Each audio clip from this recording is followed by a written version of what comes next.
I want to go back to the book of Joshua today, and we're going to read in the 14th chapter, read verses 6 to 10, and we'll see where God takes us in that direction.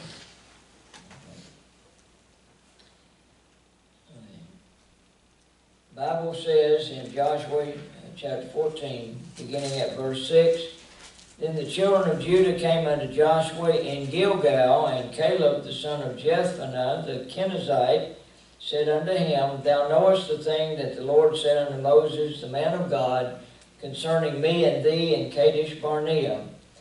40 years old was I when Moses, the servant of the Lord, sent me to Kadesh Barnea to spy out the land. And I brought him word again as it was in mine heart. Nevertheless, my brethren that went up with me made the heart of the people melt, but I wholly followed the Lord my God. And Moses sware on that day, saying, Surely the land whereon thy feet have trodden shall be thine inheritance, and thy children's forever, because thou hast wholly followed the Lord thy God. And now behold, the Lord hath kept me alive, as he said, these 45 years, even since the Lord spake this word unto Moses, while the children of Israel wandered in the wilderness. And now, lo, I am this day 85 years old. Okay. 85 years old. Still as strong as he was when he was 40. That's, I'm 72, I think. Yeah. I have to think for a minute sometimes. Okay. Going on 73, and I'm not as strong as I was when I was 40, okay? Maybe you are, but I'm not. But when we look at the start of this chapter, it begins, now we were, as we mentioned in the last couple of sermons, we talked about the fact that they conquered the whole land.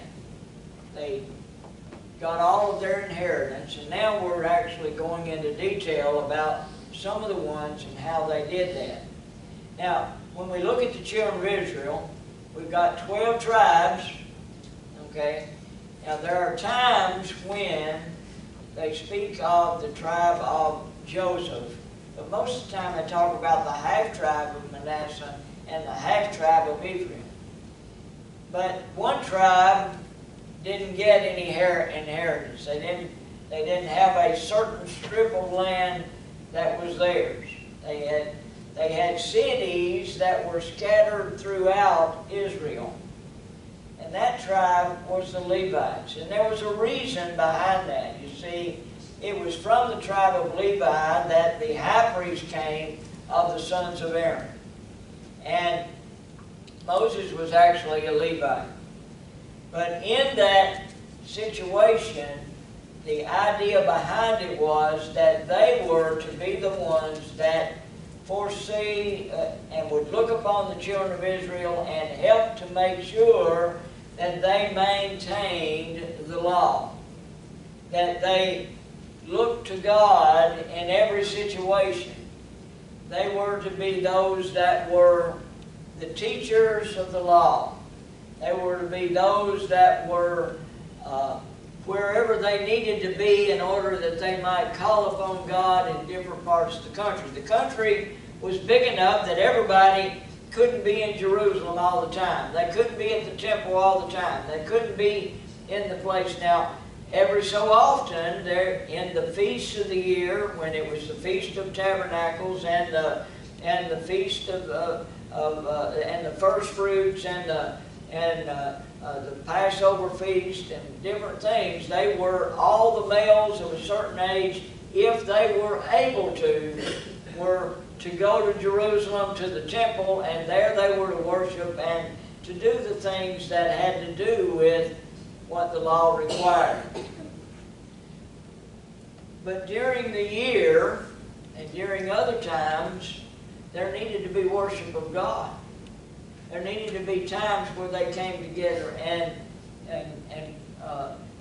sang and prayed and did whatever. Now, we don't read about synagogues and places of worship and a lot of those things in a lot of the towns until later on, until the time of Christ. We certainly see that. And following the time of the exile, they certainly did that. And actually, it was probably a problem with Israel because there were times that they did not do everything that related to those things during the year, and idol worship became very predominant and prevailed throughout Israel in particular and through Judah as well, when they separated and split and became two nations instead of one. But it was important that those cities be places where that they could have worship, where there could be teachers, where they could be those that were out in the midst of the people to talk about God and to remind them of the law and to tell them about things. And so that's why God scattered them throughout the nation rather than giving them a strip of ground. And that was very, very important. And it remains important that we come together and worship, that we take time, because he says to not forsake the assembling of ourselves together. But so much the more as you see the day approaching, so much more as you recognize that we are closer to the time of Christ's return. So that was what that was about. There was one man that, along with Joshua, who was now the leader, who was now in the place of Moses, who was now the commander-in-chief of the armies, who was the general that facilitated and made and listened to God and did what he wanted them to do in fighting and in dividing up the inheritance and doing all those things. There was another person that had went with him many years before. And we read about that in the 13th chapter of the book of Numbers, about the circumstance that took place when we look at that. And so, going over there and looking at it for just a moment, it says, and this is what they said. Beginning at verse 26 says, "And they went out and came to Moses and to Aaron and to all the congregation of the children of Israel unto the wilderness of Paran and to Kadesh, and brought back word unto them and unto all the congregation, and showed them the fruit of the land." They brought back the fruit. They had, I've seen pictures where people have tried to depict it, where they had big old bundles of grapes that they carried between two of them and brought back. I don't know that happened exactly that way, but they certainly did something. They showed him and said, and they told him and said, "We came into the land where thou sentest, and surely it floweth with milk and honey, and this is the fruit of it. Nevertheless, the people be strong that dwell in the land, and the cities are walled and very great. And moreover, we saw the children of Anak there. The Amalekites dwell in the land of the south, and the Hittites, and the Jebusites, and the Amorites dwell in the mountains, and the Canaanites dwell by the sea and by the coast of Jordan." And Caleb stilled the people before Moses and said, "Let us go up at once and possess it, for we are well able to overcome it." But the men that went up with him said, "We be not able to go up against the people, for they are stronger than we." And they brought up an evil report of the land which they had searched unto the children of Israel, saying, "The land through which we have gone to search it is a land that eateth up the inhabitants thereof, and all the people that we saw in it are men of great stature. And there we saw the giants, the sons of Anak, which come of the giants." This week in school, I showed my students a picture of a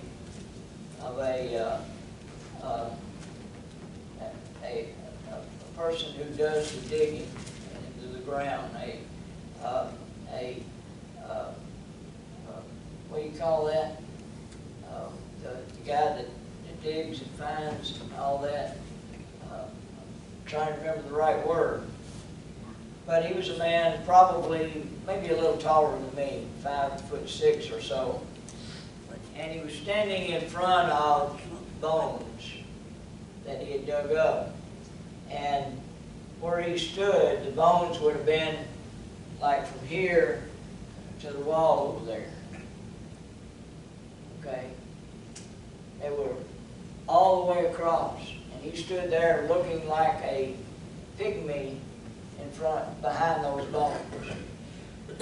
So sometimes we read these things about giants and we think, boy, that's got to be a fairy tale. Because we read about, you know, Jack and the Beanstalk. And we read one thing or another, but there is evidence of giants. There's evidence of men that grew taller than the tallest basketball player that we know anything about. Those 7-foot guys that stuffed the ball without any trouble, reaching up and slamming it down without hardly even having to jump.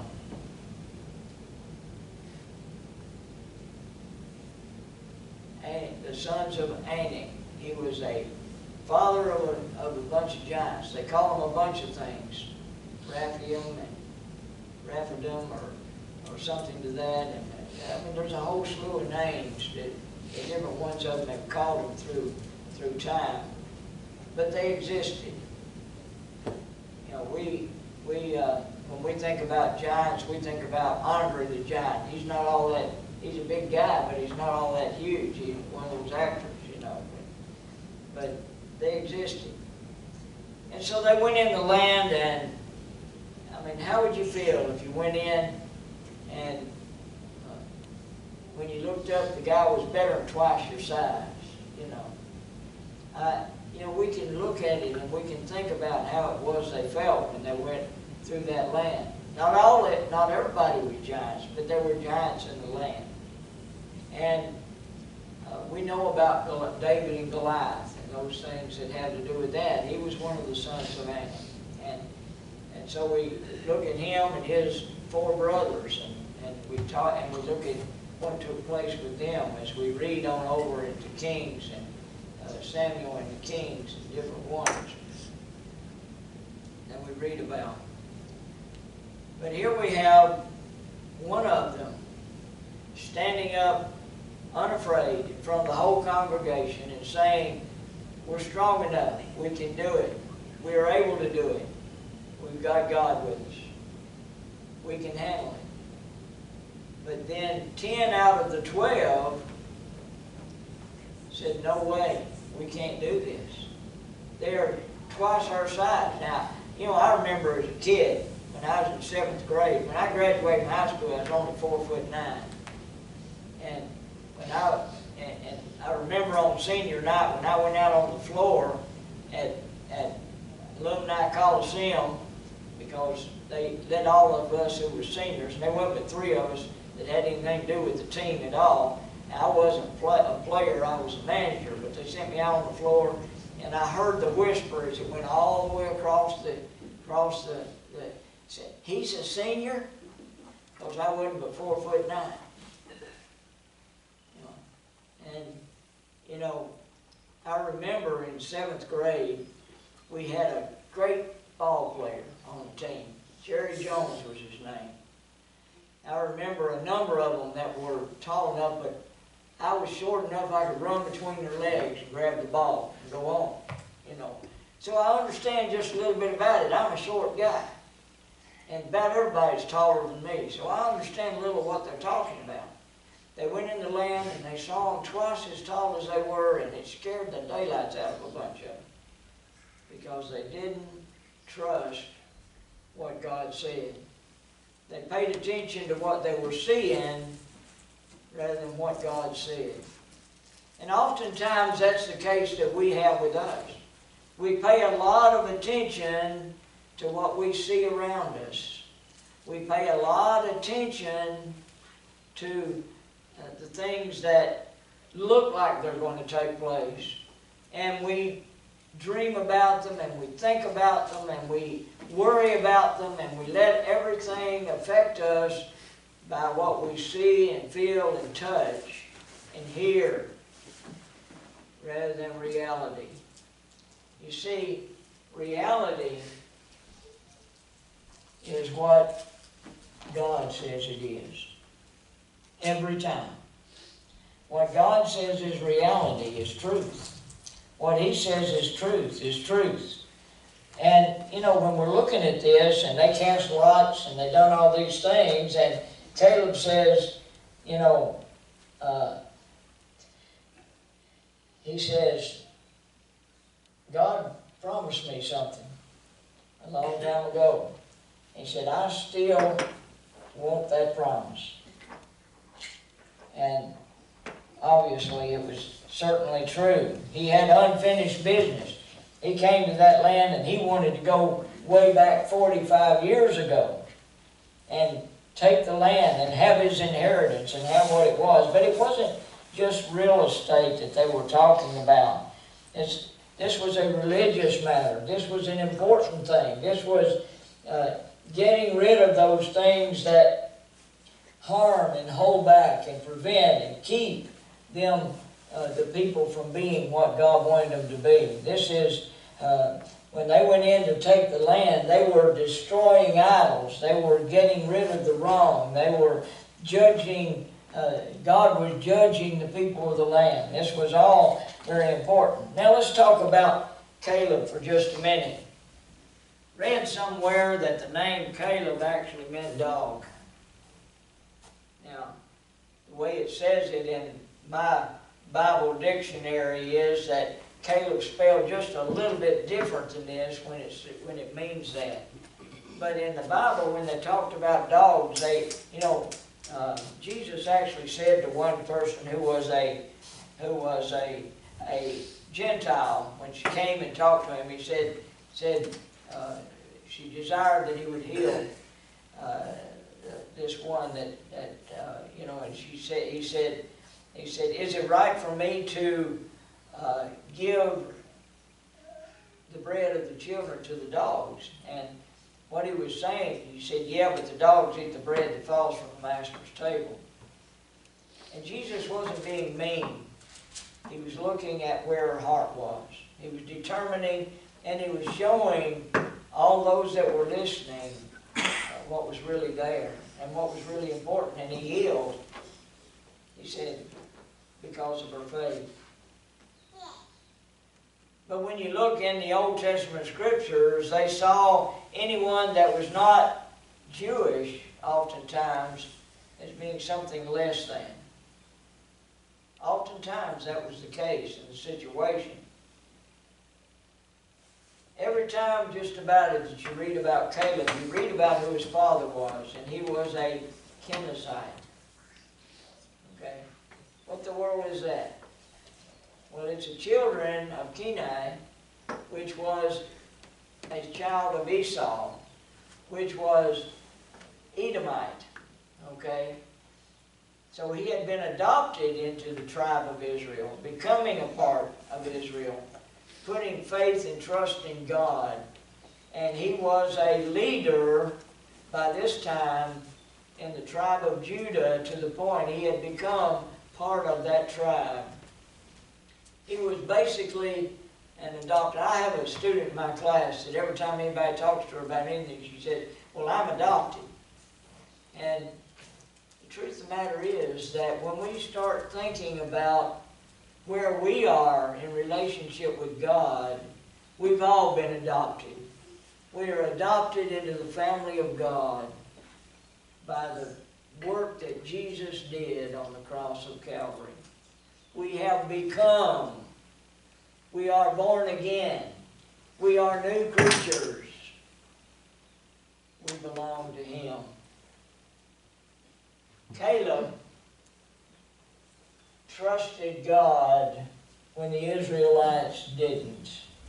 And they died in the wilderness while he and Joshua continued. And he said, you know what we said to the children of Israel. You know what it was that was promised to us. You know what the circumstances were at that point in time. He said, you know what Moses said to you and me? And he said, where I went and spied, where I looked on the mountain, and the mountain where he went, we know that was where the children of Anak were. He saw the giants. He wasn't just coming back and saying everything's all right. He saw the giants. He saw the ones that was taller than him. He saw the ones that were bigger and men of war, and he saw their walled cities and those things. But he trusted what God said. And he said, Moses said, I could have that area. Now, all right, let's consider for a moment the whole situation. You see, here he is, 85 years old, ready to go to battle. Strong, he says, as he was when he was 40. Are the giants gone? No, the giants are still there. It's not that suddenly 45 years later they've all disappeared. The giants are still there. The sons of Anak still exist. But he still trusts God. He still knows that what God said is going to take place. He still recognizes that God said, you can take it because I'll be with you. And I will fight the battle. And so he had to go up and face the giants. Now, we face giants, you know. I love that song. It says, oh, what I would do to have the kind of faith it takes to stand before a giant with just a sling and a stone. Or the kind of faith it takes to jump out of the boat and to walk on the water. To do what God says can be done. You know, we look at it and we know what it says. But often we still see the giants, and we still see the storm, and we still see the difficulty, and we still see what we think we can't do. And we're right, we can't do it. But God can. And if God says He'll give you the strength to do it. Boy, look at the strength of this guy. 40 years old, strong when he went in there. Now he's 85 and he says, I'm still as strong. God gave him strength and he kept that strength through while everybody else fell in the wilderness. He kept that strength. He was still strong. He was still able. He could still do. When we read about Caleb's family on down, we still read about how God directed many of his family even following the time that he died. But he says, I spoke what was in my heart. I spoke what I knew to be true because God said it. When God makes a promise, you know, trust is believing God's promises. Spent 45 years not getting to go on that mountain, and Betty, he was ready to go on that mountain because he still believed God's promise. You know, so he says to them, he says to Joshua, he said, in verse 11, as yet I am as strong this day as I was in the day that Moses sent me, as my strength was then, even so is my strength now for war, both to go out and to come in. Now therefore give me this mountain, whereof the Lord spake in that day. For thou heardest in that day how the Anakims were there, and that the cities were great and fenced. If so be that the Lord will be with me, then I shall be able to drive them out, as the Lord said. He said, if the Lord's with me, I can do it. If the Lord is with me, I can do it. That's what he says. And he believed what God said. Now, it tells about the name of that. It says the name of Hebron was before Kirjath Arba, which Arba was a great man among the Anakims, and the land had rest from war. Now, what Kirjath Arba means, the city of Arba. But Hebron means something totally different. It speaks of peace. It speaks about freedom from anxiety. It speaks about all of these things that Caleb had when we look at him. And it says the land had rest from war. He beat the giants because God said he could. He overcame. He won. He took the mountain, and it became his inheritance. And we'll look a little bit more about that in the next chapter, the Lord being willing. Where is your faith? Is it in what you see? Is it in what you can touch or feel or smell or whatever? Or is it in what God said? Let's put it where it needs to be, in what God says in His Word. Father,